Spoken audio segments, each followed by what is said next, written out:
जय हिंद साथियों, स्वागत है आप सभी का आपके अपने परिवार मैथ्स गुरु मनीष में। दोस्तों मैं हूं इनके एक्सपर्ट। कैसे हैं आप सभी? अच्छे हैं?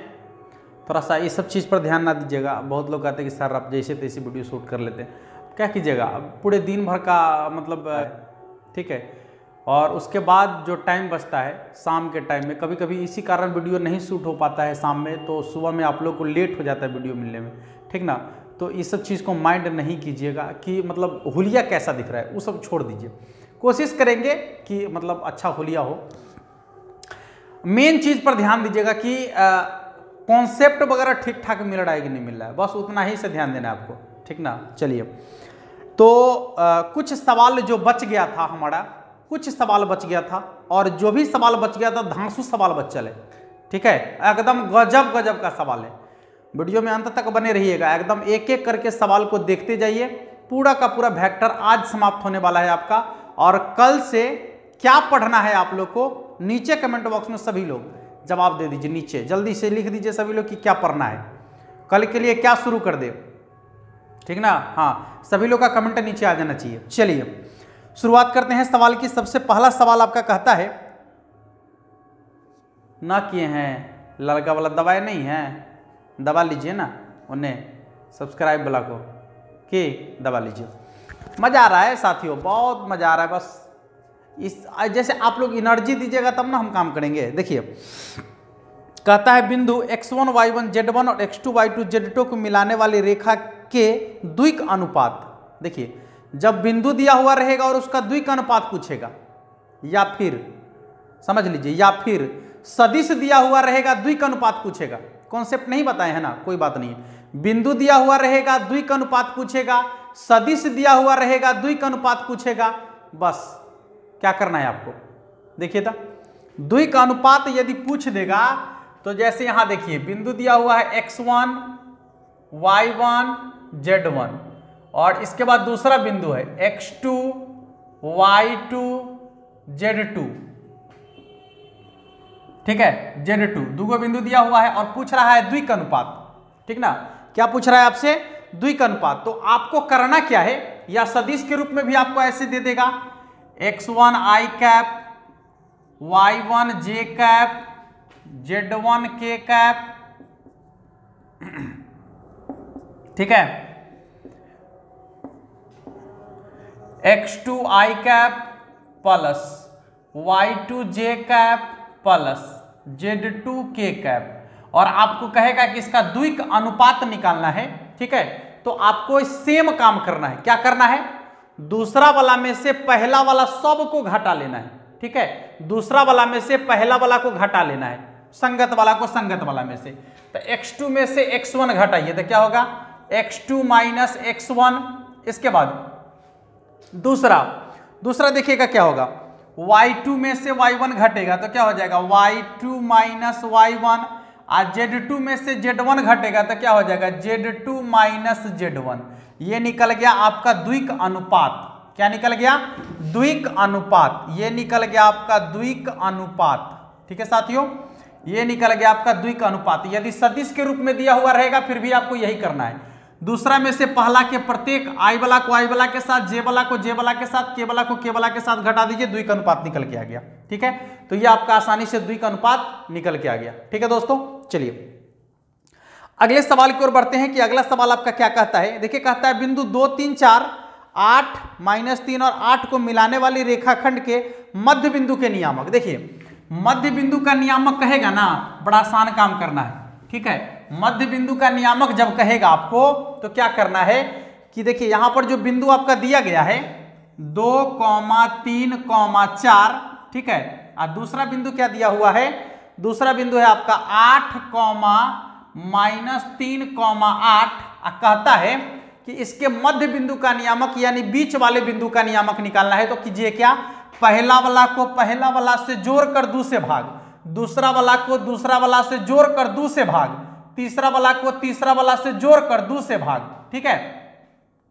पहला वाला को पहला वाला से जोड़ दीजिए, 2 से भाग कर दीजिए, दूसरा वाला को दूसरा वाला से जोड़ दीजिए, 2 से भाग कर दीजिए, तीसरा वाला को तीसरा वाला से जोड़ दीजिए, 2 से भाग कर दीजिए, निकल गया मध्य बिंदु का नियामक। तो चलिए 8 और 2 10, 10 में 2 से भाग देंगे तब 5।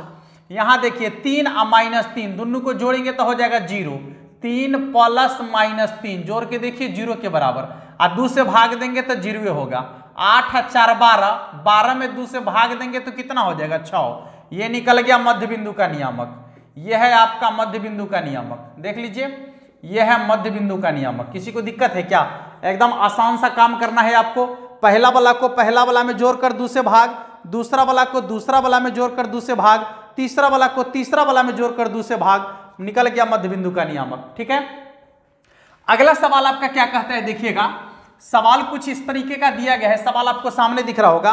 कहता है कि 2 सरल रेखा के द्विकोणीय L1 M1 N1 L2 M2 N2 है, तो इनके बीच का कोण थीटा की द्विकोणीय क्या होगा। ठीक है, इनके बीच का कोण जो थीटा होता है उसकी द्विकोणीय कॉस थीटा का मान क्या होगा। सीधे पूछ रहा है कि कॉस थीटा का मान क्या होगा। ध्यान दीजिएगा, यदि ऐसा आपको L1 M1 N1 L2 M2 N2 चाहे यहां पर द्विकोणीय हो या द्विक अनुपात हो या बिंदु हो, दिया हुआ रहेगा और आपको कहेगा कि इसके बीच का कोण यानी कॉस थीटा का मान निकालिए। तो देखिए पहला वाला को पहला वाला से गुना L1 L2 प्लस दूसरा वाला को दूसरा वाला से गुना M1 M2 प्लस तीसरा वाला को तीसरा वाला से गुना N1 N2 बराबर हो जाएगा आपका कॉस थीटा। ठीक है, बराबर क्या हो जाएगा कॉस थीटा। समझ के रखिएगा एक चीज कि यदि ये दोनों जो है ये दोनों का मान यदि लंबवत कह दे, ठीक है लंबवत कह दे, तो इसका मान जो है आपका लंबवत कहने का क्या मतलब है कि यदि कह दे कि ये वाला जो है इसके ऊपर लंबवत है तो उस समय थीटा का मान 90 डिग्री हो जाएगा। ठीक है, और कॉस 90 डिग्री का मान कितना के बराबर होता है 0 के बराबर होता है। तो जब ये दोनों एक दूसरे के ऊपर लंबवत होगा L1 L2 plus M1 M2 plus N1 N2 बराबर क्या हो जाएगा 0। और जब एक दूसरे के समांतर होगा, एक दूसरे के समांतर, ठीक है, तो उस समय तो बीच में थीटा का कोण 0 डिग्री का कोण बनता है ना, उस समय बीच में बनता है 0 डिग्री का कोण। ठीक है, तो उस समय आपका क्या हो जाएगा L1 L2 plus M1 M2 plus N1 N2 बराबर कितना 1, या फिर ये अनुपात में भी हो जाता है L1 बटा L2 बराबर हो जाता है M1 बटा M2 बराबर हो जाता है N1 बटा N2। ठीक है, तो यहां समझ लीजिएगा कि यदि इस तरीके से द्विकोणीय दुगो दिया गया है आपको और पूछे कि उसके बीच का कोण क्या होगा यानी कॉस थीटा का मान, तो पहला वाला को पहला वाला से गुना प्लस दूसरा वाला को दूसरा वाला से गुना प्लस तीसरा वाला को तीसरा वाला से गुना कॉस थीटा। यदि कह दे कि ये दोनों एक दूसरे के लंबवत है तो इसका गुणनफल का योगफल जो है 0 के बराबर हो जाएगा, क्योंकि थीटा का मान उस समय 90 डिग्री हो जाएगा। कॉस 90 डिग्री का मान क्या होता है 0 के बराबर। ठीक है, तो यहां ये 0 हो जाएगा। और यदि कह दे कि दोनों एक दूसरे के समांतर है तो उस समय तो थीटा का मान 0 डिग्री बनता है, तो 1 के बराबर होगा, या फिर L1 बटा L2 बराबर M1 बटा M2 बराबर N1 बटा N2, यानी उसका अनुपात समान होगा तो समांतर होगा। यदि ऐसे यदि 0 के बराबर हो जाए तो ये एक दूसरे पर क्या होगा लंबवत होगा। इस पर और भी सवाल आपको देखने को मिलेगा आगे। ठीक है, चलिए अगले सवाल की ओर बढ़ते हैं। तो इस तरीके से आपको इसका आंसर मिल गया होगा, यानी सी नंबर इसका आंसर है L1 L2 plus M1 M2 plus N1 N2, यही कॉस थीटा का मान होगा। अगला सवाल देखिए क्या कहता है। सवाल आपको ऊपर दिख रहा होगा, एक एक सवाल काफी जानदार है। ठीक है, लेकिन बनाने का तरीका हमारा वही है जो हम आपको पहले से बताते आ रहे हैं, कोई इधर उधर की बातें नहीं, सीधे सवाल का जवाब और बहुत ही कम समय में। कहता है 7x प्लस 4y और -2z प्लस 5 बराबर 0 का पूछता है अभिलंब के द्विक अनुपात। इससे पहले वाले वीडियो में इसका द्विकोणीय पूछा था, अब पूछ रहा है द्विक अनुपात। घबराइए नहीं मेरे भाई, द्विकोणीय पूछा था उससे पहले, अभी द्विक अनुपात पूछ रहा है तो घबराना नहीं है। यदि द्विक अनुपात कहेगा, देख लीजिए द्विक अनुपात कहेगा, यदि द्विक अनुपात कहेगा तो सभी कांस्टेंट का मान x के साथ वाला का y, इससे कोई मतलब नहीं आपको, x के साथ वाला का y के साथ वाला का z के साथ वाला का, यानी 7, 4, -2 ये हो गया द्विक अनुपात। यदि इसका द्विक कोज्या पूछेगा, द्विक कोज्या, तो क्या करना है आपको, 7 बटा में सबके वर्गों का योगफल यानी रूट अंडर सभी के वर्गों का योगफल 49 प्लस 4 का वर्ग 16 और प्लस -2 का वर्ग तो 4, 16 4 20 और 49 कितना हो जाएगा 69। ये हो गया 69 और यहां हो जाएगा आपका 4 बट्टा में रूट अंडर 69, यहां हो जाएगा आपका -2 बट्टा में रूट अंडर 69। ठीक है, तो जब आपको द्विक ऐसा समीकरण दे दे और समीकरण से आपको पूछे कि द्विक अनुपात क्या होगा, तो x का कांस्टेंट, y का कांस्टेंट और z का कांस्टेंट द्विक अनुपात हो गया। यदि आपको कहे कि द्विक कोज्या क्या होगा, तो बस सबके बटा में जो है रूट अंडर वर्गों का योगफल, यही संख्या जो लिखे हैं इसके वर्गों का योगफल, रूट अंडर वर्गों का योगफल सबके बटा में लगा देंगे, द्विक कोज्या निकल के आ जाएगा। है ना आसान? कितना आसान है, इतना बड़ा काम करने के लिए माथा दर्द हो जाएगा। अरे भाई ये है काम करो, आंसर निकलेगा सीधे। ठीक है, आइए अगले सवाल को देखते हैं। अगला सवाल आपका क्या कहता है, बहुत ही सिंपल सा सवाल है। कहता है यदि रेखा, देखिएगा ऊपर सवाल आपको दिख रहा होगा, या फिर रेखा से संबंधित सवाल है। कहता है यदि रेखा x माइनस x1 बटा l बराबर y माइनस y1 बटा में m बराबर z माइनस z1 बटा में n। ठीक है, ax plus by plus cz, देखिएगा तल ax plus by plus cz plus d बराबर 0 के समांतर हो तो क्या होगा। देखिएगा कहता है कि जब ये जो है इसके समांतर होगा तो हमको, देखिए ये है द्विक अनुपात, ये है द्विक अनुपात। अभी जस्ट आपको बताए हैं कि जब समांतर होगा तो क्या होगा, इसका द्विक अनुपात आपको यहां मिल गया, इसका द्विक अनुपात देखिए वो यहां है द्विक अनुपात। अभी देखिए है ना समीकरण से द्विक अनुपात, तो यहां है द्विक अनुपात। तो क्या होगा, जब समांतर होता है तो अनुपात बराबर होगा, नहीं जब समांतर होगा तो इसका अनुपात क्या होगा, बराबर होगा। यानी हो जाएगा a बटा l बराबर b बटा m बराबर हो जाएगा c बटा n। यही ना होगा, द्विक अनुपात का जो अनुपात होगा वो आपस में क्या होगा, बराबर होगा। देख लीजिए एल एम एन, ये द्विक अनुपात था, ये तो आपका बिंदु का मान होता है जो कि पहला वीडियो में आपको बता दिए हैं। ये ऊपर होता है बिंदु का मान, आई नीचे होता है द्विक अनुपात, यहाँ द्विक अनुपात आपको समीकरण में वो दिख रहा है। ठीक है, तो इसका अनुपात आपस में क्या होगा, बराबर होगा। ठीक है, तो होगा a बटा l बराबर b बटा m बराबर हो जाएगा c बटे n, जो आपके ऑप्शन नंबर ए में दिख रहा होगा।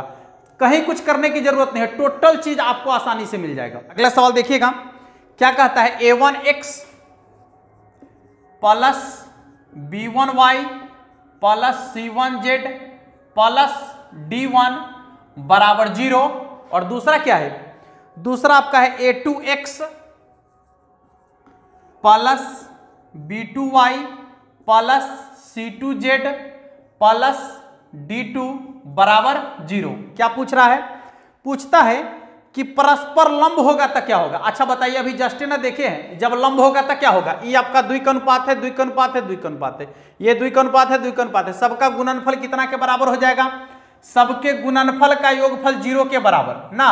यानी a1 a2 plus b1 b2 plus c1 c2 बराबर कितना हो जाएगा, 0। ठीक है, बराबर कितना हो जाएगा, 0। यदि इसका अनुपात बराबर हो जाएगा तो यही क्या हो जाएगा, समांतर हो जाएगा। ठीक ना, चलिए अगले सवाल की ओर बढ़ते हैं कि अगला सवाल आपका क्या कहता है। देखिएगा, देखिए सवाल यहां आपको दिख रहा है, कहता है x अक्ष y अक्ष का स्थिति सदिश क्या होगा, बता दीजिए। आई कैप जे कैप के कैप जोड़ दीजिएगा, स्थिति सदिश निकल जाएगा, नहीं निकल जाएगा, हाँ बताए हुए हैं पहले से। हाँ, अगला सवाल जो है आपका कहता है माइनस आई कैप प्लस 2 जे कैप माइनस 3 के कैप का मापांक क्या होगा, बता दीजिए। मापांक यानी रूट अंडर सभी के अंकों के वर्गों का योगफल। ठीक है, यही आपका मापांक निकल के आएगा। चलिए अगला सवाल जो आपका कहता है, कहता है यदि ए और बी की स्थिति सदिश क्रमशः 1 2 3 और -3 4 0 हो तो ए बी का मान क्या होगा। देख लीजिए, ए बी का मान निकालने के लिए क्या करना है, जो बाद वाला है उसमें से पहले वाला को घटा लेंगे। देखिए ना यहाँ पर 2 1 3 है तो इसका स्थिति सदिश क्या हो जाएगा, आई कैप ओ ए वेक्टर बराबर +2 जे कैप और +3 के कैप, ओ बी वेक्टर बराबर क्या हो जाएगा, ओ बी वेक्टर बराबर देख लीजिए तो क्या दिया गया है आपका -3 आई कैप -4 जे कैप, यहाँ 0 के कैप है, लिख दीजिए 0 के कैप, घटाना आसान हो जाएगा आपके लिए, नहीं लिखेंगे तो भी कोई बात नहीं है। तो कहता है ए बी का मान क्या होगा, बता दीजिए। तो ए बी का मान, बी में से ए को घटाना, इसमें से इसको, इसमें से इसको, इसमें से इसको घटा के आंसर बना दीजिए इसका। अगला पूछ रहा है ए वेक्टर का मान दिया गया है, बी वेक्टर का मान दिया गया है, तो पूछता है ए वेक्टर डॉट बी वेक्टर का मान क्या होगा। नहीं बनाएंगे ए वेक्टर डॉट बी वेक्टर का मान, आप लोग बनाइए, ठीक है। ए वेक्टर डॉट बी वेक्टर का मान पूछ रहा है। अगला सवाल कहता है ए और बी परस्पर लंब होगा तो क्या होगा। देख लीजिए, जब ए और बी परस्पर लंब होता है तो ए वेक्टर डॉट बी वेक्टर का मान कितना के बराबर होता है, 0 के बराबर होता है। नहीं, जब ए वेक्टर और बी वेक्टर दोनों एक दूसरे पर लंब होता है तो ए वेक्टर डॉट बी वेक्टर का मान कितना के बराबर होता है, 0 के बराबर होता है। देख लीजिएगा, फिर पूछ रहा है कि ए वेक्टर क्रॉस ए वेक्टर का मान कितना के बराबर होगा, 0 के बराबर होगा। क्यों, क्योंकि क्रॉस है माने साइन, और साइन बोले तो सेम है, तो एक समान है तो उसके बीच 0 डिग्री का कोण बनेगा, और साइन 0 डिग्री का मान कितना होता है, 0 के बराबर होता है, ठीक है। इसलिए ये आपका हो जाएगा 0 के बराबर। अगला देखिएगा, अगला जो आपका क्वेश्चन है, देखिए अगला सवाल आपका कहता है आई वेक्टर आई कैप क्रॉस जे कैप, तो आई कैप क्रॉस जे कैप बराबर क्या होता है, के कैप। उसके बाद अगला क्या है, के कैप क्रॉस के कैप, के कैप क्रॉस के कैप सेम है तो 0 के बराबर ना, क्योंकि इसके बीच 0 डिग्री का कोण बनता है, इसलिए 0 के बराबर। कहता है एक्स अक्ष की द्विकोज्याएं क्या है, बताइए। ये सब सवाल तो पहले ही हो चुका है। एक्स अक्ष की द्विकोज्याएं, फिर कहता है एल एम एन एक सरल रेखा की द्विकोज्याएं हैं, एल एम एन एक सरल रेखा की द्विकोज्याएं हैं, तो नीचे में कौन सही है, एल एम एन सरल रेखा की द्विकोज्याएं हैं। तो आपको मालूम है कि द्विकोज्या के वर्गों का योगफल 1 के बराबर होता है, L square plus M square plus N square बराबर 1, यही ना होता है। इसी को ना द्विकोज्या के, यानी कॉस अल्फा तो cos square alpha plus cos square beta अब प्लस कॉस स्क्वायर गामा का मान कितना के बराबर होता है, 1 के बराबर होता है। यही चीज है ना, इसी को ना पिछले वीडियो में हम आपको बोले थे कि इसको एल भी बोल सकते हैं, इसको एम बोल सकते हैं, इसको एन बोल सकते हैं। तो क्या हो जाएगा, L square plus M square plus N square का मान 1 के बराबर। अगला सवाल क्या है देखिएगा, कहता है बिंदु 4 3 7 और 1 -5 के बीच की दूरी। देखिए, दो बिंदु के बीच की दूरी कह रहा है ना, बस आपको करना क्या है ध्यान दीजिएगा। दो बिंदुओं के बीच की दूरी कह रहा है तो आपको शॉर्ट में बता देते हैं। देखिए क्या करना है, रूट अंडर और देखिए दोनों बिंदुओं के बारी बारी से अंतर निकाल लीजिए। क्या है, पहले यहां लिख देते हैं 4 3 7 और फिर कितना हो जाएगा आपका, कितना है 1 -5, यही है ना। हाँ ठीक है, चलिए देखिए यहां देख लीजिए x2 - x1 यानी 1 में से 4 घटेगा तो कितना हो जाएगा, -3 के स्क्वायर तो +9 और फिर प्लस। देखिए -1 में से 3 घटेगा तो कितना हो जाएगा, -1 में से 3 घटेगा तो -4 और -4 का स्क्वायर 16 प्लस -5 में से 7 घटेगा तो -5 में से 7 घटेगा तो कितना हो जाएगा, -12 और -12 का स्क्वायर होता है 144। देखिए 44 और 6 50 और 10 60 और 9 169 का वर्गमूल कितना हो गया आपका 13। तो ये निकल गया दोनों बिंदुओं के बीच की दूरी। जैसे हम लोग दो बिंदुओं के बीच की दूरी दशमा में निकालते थे ना, तो वहां 2 गो था, यहाँ 3 गो है, तो क्या फर्क पड़ता है, वैसे ही काम करना है आपको। देख लीजिएगा, आसानी से निकाल सकते हैं इस तरीके से। पहला वाला को पहला वाला में से घटाइए, स्क्वायर कर दीजिए, दूसरा वाला को दूसरा वाला में से घटाइए, स्क्वायर कर दीजिए, तीसरा वाला को तीसरा वाला में से घटाइए, स्क्वायर कर दीजिए, सबको जोड़ दीजिए, वर्गमूल निकाल दीजिए। निकल गया दो बिंदुओं के बीच की दूरी। अगला सवाल कहता है किसी तल रेखा का द्विक अनुपात 1:3:5 है तो रेखा की द्विकोज्या क्या होगी। ये तो पहले भी सवाल हो गया है, द्विक अनुपात दिया गया है तो द्विक कोज्या क्या होगा? देखिए तो द्विक अनुपात दिया गया है तो द्विक कोज्या क्या होगा? देखिए तो हाँ, इस सवाल का जवाब आप लोग बताइए कमेंट बॉक्स में। ऑप्शन ABC करके लिखिएगा, जो इसका आंसर होगा ऑप्शन ABC करके लिखिएगा। एक बार यह सवाल चल चुका है। फिर अगला सवाल कहता है दो सरल रेखाओं की द्विक अनुपात LMN L1 M1 M1 है तो रेखाओं एक दूसरे पर लंब होगी। अच्छा बता दीजिए, अभी आप जस्ट देखे हैं L है, M है, N है, फिर आपका है L1, बहुत सवाल पूछा है M1 N1, कहता है कि ये दोनों जो है एक दूसरे पर लंब है। तो देखिए जब लंब होता है तो गुणनफल कर दीजिए इसका, पहला वाला को पहला वाला से गुना, L into L1 plus M into M1, M into M1 plus N into N1, N into N1 बराबर कितना हो जाएगा? 0। यही ना, यही ना होगा। लंबवत होगा तो यही होगा, यदि समांतर होगा तो अनुपात बराबर होगा, यदि समांतर होगा तो अनुपात बराबर होगा। देखिए अगला सवाल आपका क्या कहता है, ध्यान दीजिएगा। देखिए सवाल आपका अगला कहता है कि एक रेखा जो है 2, -1, 3 से गुजरती है, यानी 2, -1, 3 से गुजरती है, और इसके बाद कहता है इसके द्विक अनुपात 3, -1 और 2 है। इस रेखा का समीकरण क्या होगा? सुन लो बाबू, सवाल दो तरीके से पूछेगा। कहेगा कि दिए गए बिंदु से गुजरती है और दिए गए बिंदु के समांतर है, तो भी आपको यही समझना है। समांतर माने द्विक अनुपात, जिसमें समांतर लगा हुआ रहेगा उसमें वही द्विक अनुपात है आपका, और जिससे गुजरेगा वह बिंदु का मान होगा। फिर से, जिससे रेखा गुजरेगी वह बिंदु का मान होगा, और जिसमें समांतर लगा हुआ रहेगा वह द्विक अनुपात होगा, या द्विक अनुपात आपको लिखेगा। तो समीकरण कैसे बनाना है पहले देखिए, x y z माइनस पहला वाला माइनस दूसरा वाला, तो यहां माइनस पहले से है तो +1 माइनस तीसरा वाला, और सबके बट्टा में, पहला के बट्टा में पहला, दूसरा के बट्टा में दूसरा, तीसरा के बट्टा में तीसरा, बराबर साइन लगा दीजिए, समीकरण बन गया। फिर से एक बार देख लीजिए, बिंदु को ऊपर रखना है, द्विक अनुपात को नीचे रखना है। बिंदु को ऊपर रखना है, द्विक अनुपात को नीचे रखना है। पहले x लिखेंगे, y लिखेंगे, z लिखेंगे, बिंदु का मान माइनस के साथ बैठाएंगे, माइनस के साथ बैठाएंगे, ठीक है। अब बट्टा में सब द्विक अनुपात को लिख दीजिए, बन गया समीकरण, ठीक है। आसानी से समीकरण बना सकते हैं आप। चलिए, तो आशा करते हैं कि आप समीकरण बनाना सीख चुके होंगे। अगले सवाल की ओर बढ़ते हैं कि अगला सवाल आपका क्या कहता है। देखिएगा सवाल आपका अगला जो है इसी टाइप का एक और सवाल है। क्या कहता है? कहता है कि x - 1 बटा में आपका है, बटा में है L बराबर y + 2 बटा में है आपका क्या M, और फिर आपका है z +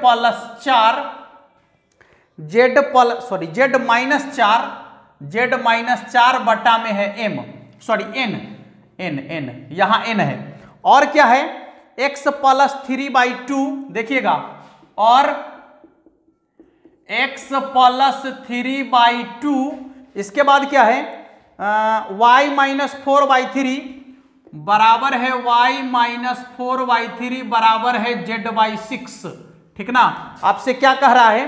कहता है एक दूसरे के समांतर होगी, तो जब एक दूसरे के समांतर होगी बउआ, तो ध्यान दीजिए, एक दूसरे के समांतर होगा तो क्या होगा, जो बटा में द्विक अनुपात दिख रहा है इसका रेशियो समान होगा ना, तो क्या होगा देखिए, L बट्टा में 2 बराबर M बट्टा में 3 बराबर N बट्टा में 6, यही ना होगा, यही ना होगा। और सबका लीजिए लॉस, कितना हो गया 6, यानी हो जाएगा 3, नहीं यहां देखिएगा अनुपात निकालने का तरीका, यहां देखिए 3 दूना 6, ये हो गया आपका 2, नहीं यहां देखिए 6 इकाई 6 ना, आसानी से हट गया सब। या फिर आप ये सिंपल काम कर सकते हैं, समझ लीजिए, देखिए सबका लॉस लेके ऊपर में लिख दीजिए, बात खत्म हो गया। सबका लॉस कितना हो जाएगा 6 लिख दीजिए, 6 लिख दीजिए, 6 लिख दीजिए, 6 से 6 कट गया, 2 हो गया, 3 हो गया, यानी इसका जो बनेगा आपका कितना हो जाएगा 3L बराबर 2M बराबर N। फिर से एक बार देख लीजिए, कह रहा है कि ये जो आपका समीकरण है और ये जो समीकरण है दोनों यदि एक दूसरे के समांतर हो जाए तो आपको बता दिए है कि समांतर होने के कंडीशन में क्या होता है कि ये जो द्वि का अनुपात आपको दिख रहा है, बट्टा में द्वि का अनुपात होता है ना, उसका अनुपात बराबर हो जाता है। तो अनुपात बराबर हो जाता है कहने का क्या मतलब, L बट्टा में 2, M बट्टा में 3, N बट्टा में 6। यदि ऐसा आपके समीकरण में है तो यहीं पर छोड़ दीजिए, यदि ऐसा नहीं है तो एक क्रिया कर लीजिए, बट्टा में जो संख्या दिख रहा है उसका एलसीएम ले लीजिए और उतना ही ऊपर बैठा दीजिए। तो एलसीएम इसका हो गया 6 ऊपर बैठा दिए, देखिए यहां पर 6 बैठा दिए, 2 तिहाई 6 कट गया, 3 दूना 6 कट गया, 6 से 6 कट गया, कितना हो गया 3L 2M बराबर क्या N। तो ये हो गया LMN में संबंध। ठीक है, चलिए अगले सवाल की ओर बढ़ते हैं। देखिए अब कुछ आसान सा सवाल आप लोग के सामने है जो बारी बारी से दिख रहा है। बिंदु 4, 5, 6 का स्थिति सदिश, आईजे के जोड़ दीजिएगा, स्थिति सदिश निकल जाएगा ना।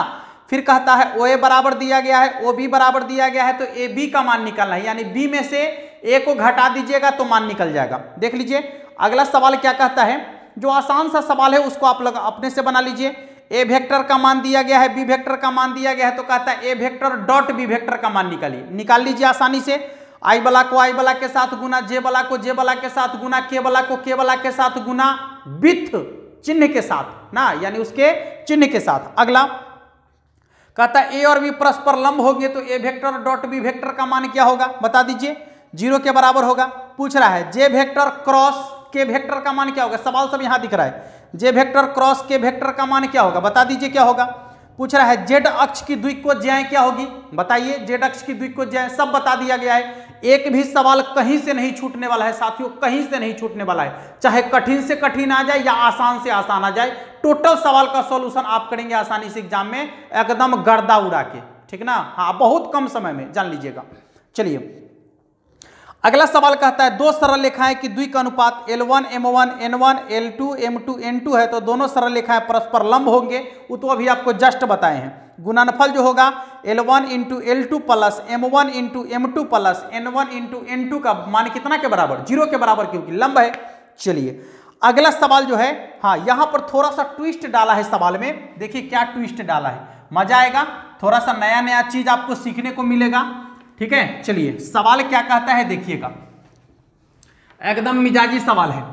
सवाल आपको यहां दिख रहा होगा, देखिए अभी सवाल, एक सवाल यहां पर देखे थे, यहां पर बिंदु का मान था, यहां पर भी कुछ अंक लिखा हुआ था, लेकिन अभी नहीं लिखा हुआ है, कोई बात नहीं है, बनाने का तरीका थोड़े बदल जाएगा, वैसे ही बनाना है। देखिए सवाल क्या कहता है, कहता है यदि किसी सरल रेखा अल्फा बीटा गामा से गुजरती है, देखिए बिंदु अल्फा बीटा गामा से गुजरती है, यानी ये बिंदु का मान हो गया, इससे गुजरती है, और इसके द्विकोज्याएं कितना है, L M N है, तो इस सरल रेखा का समीकरण क्या होगा, आसानी से देख लीजिए, क्या करना है, x y z, ठीक है, और इसके बाद माइनस बिंदु का मान alpha minus beta minus gamma, और बटा में L M N, ठीक है, L M N, और यहां पर लगा दीजिए इक्वल साइन, ठीक है, L M N। अब आप देखिए कि जो आपका यहां पर समीकरण दिया गया है नीचे, ये दिख रहा है कहीं पर ऐसा, देखिए तो कहीं पर ऐसा दिख रहा है आपको, ऑप्शन नंबर जहां पर भी मिल जाए खोज लीजिए, आंसर है आपका, ठीक ना। चलिए अगले सवाल की ओर बढ़ते हैं कि अगला सवाल आपका क्या कहता है, 7x plus 4y minus 2z plus 5 का अभिलंब की द्वि का अनुपात, देख लीजिए अभी आप जस्ट देखे हैं, 7x plus 4y minus 2z plus 5 बराबर 0 का द्वि का अनुपात ना, इसका द्वि का अनुपात पूछ रहा है, तो क्या करेंगे, सबके अंक लिखेंगे, यानी हो जाएगा 7, 4, माइनस 2, ये हो गया द्वि का अनुपात। देख लीजिए कितना आसानी से आ गया द्वि का अनुपात, आपको बता दिया गया है ये सारी चीजें। चलिए अगले सवाल की ओर बढ़ते हैं कि अगला सवाल आपका क्या कहता है, बड़ी मस्त सवाल था इस सेट में आप लोग को, और पूरा सीखने को मिला होगा। बहुत बच्चे कह रहे थे सर भारी वाला पढ़ाइए, अरे भारी वाला भी आसानी से ही हम पढ़ाएंगे, ठीक ना, भारी वाला को भारी तरीके से नहीं पढ़ाएंगे, सवाल भारी थोड़ी होता है, बस टेक्निक आपको मालूम होना चाहिए, सवाल तो सवाल है। देखिए क्या कह रहा है सवाल अब आपका? लगभग हम लोग 2018 को पार कर चुके हैं। अब देखिए यहाँ पर जो सवाल आपको दिख रहा है, कहता है इसके दिशा में इकाई सदिश। इकाई सदिश निकालने के लिए क्या करना है? ऊपर वाला वेक्टर को ज्यों का त्यों, अब बटा में उसके मापांक का मान यानी उसका वैल्यू लिख दीजिए, निकल गया उसके दिशा में मात्रक सदिश। फिर कहता है द्विकोज्या निकालिए। निकाल दो द्विकोज्या भाई, देख लीजिए द्विकोज्या निकाल दो। सदिश का जो आई का मान है उसको अलग, आई वाला का अंक, जे वाला का अंक, के वाला का अंक और सबके बटा में मापांक, सबके बटा में मापांक। देख लीजिए कितना आसानी से निकल जाएगा। हाँ, सभी सवाल को आप आसानी से देख सकते हैं, कोई भी सवाल अब आपको एक्स्ट्रा नहीं इसमें दिख रहा है। टोटल का टोटल सवाल जो है अब आपका बन चुका है। ठीक है, तो अब आप बताइए, हाँ यदि कोई सवाल एक छूट गया होगा, बाय मिस्टेक छूट गया होगा, तो आप लोग जो है कमेंट कर दीजिएगा नीचे, हम उसका आंसर आप लोग को जरूर बता देंगे। और नीचे कमेंट जरूर कीजिएगा कि अब हम कल आप लोग के लिए किस एक्सरसाइज का वीडियो लेकर आए। ठीक है साथियों, हाँ तो फिर मिलेंगे अगले वीडियो में। उससे पहले आपको कहना है कि यदि आपने अभी तक हमारे चैनल को वो नहीं किया है, रेड वाला बटन इधर, तो कर दीजिए। मजा आने वाला है, बहुत कुछ सीखने को मिलेगा, क्योंकि इस चैनल पर अब बहुत जल्द ही एक न्यू बैच की शुरुआत होने जा रही है क्लास 12th का। जो बच्चे अभी 11th में हैं, यदि वो क्लास 12th में जाएंगे तो उनके लिए काफ़ी अच्छा कहा जाए तो प्लेटफॉर्म है ये। आप अपने भाई को जरूर बताएं और उन्हें सजेशन दें कि जो देखिए जो बेटर हो, जो बेहतर हो, वहां पर बच्चे को जरूर लगाएं आप। ठीक ना? हाँ, फिर मिलेंगे अगले वीडियो में, तब तक के लिए जय हिंद।